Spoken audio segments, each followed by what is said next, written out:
Andiosa Iheri, the managing director of the management firm in charge of the Ogba Zoological Garden and Park, Benin City, who was kidnapped at the zoo on September 24, 2017, relives his 3 weeks ordeal in the kidnappers' camp in an interview with the New Telegraph.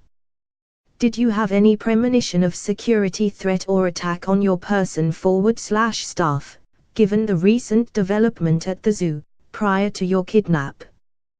There are always some elements of vulnerability for everyone. They come in all forms and shades. Everybody has to make their individual assessment, but they are usually based on similar factors and individual circumstances, as the environment dictates. Any normal person will definitely have concerns about the way violent crimes appear to be spiraling out of control today. So I have felt some reasonable levels of vulnerability over the years based on what is happening around.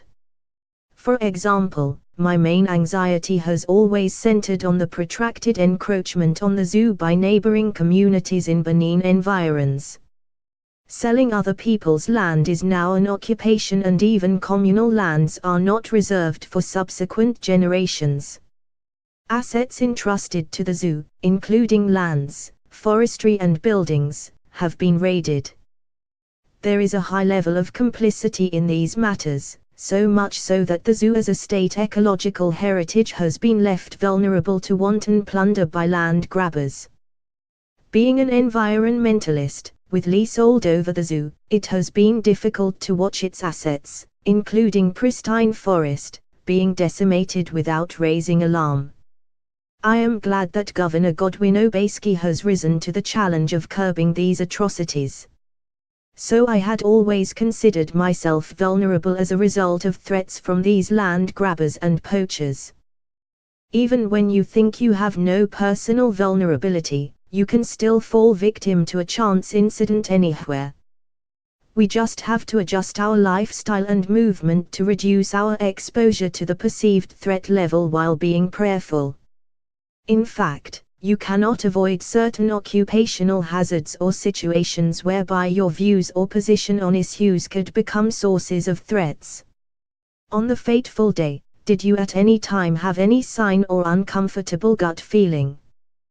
When your gut feeling is overstretched over time, given the perennial nature of the vulnerabilities, coupled with environmental distractions, your instincts will get dull and confused.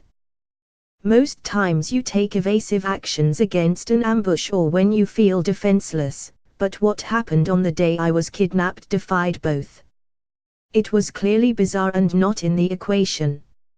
If I were to follow my instincts or even cognitive perception, I will not reside in Benin, or many other places in Nigeria, but this is where I have my occupational focus and social base. So we cannot all just check out and abandon our home or country. Life itself comprises of taking responsible risks, but there is always a limit.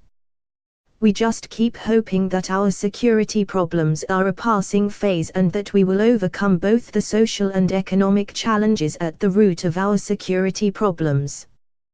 What was the scenario around you or the zoo like on the day of your attack?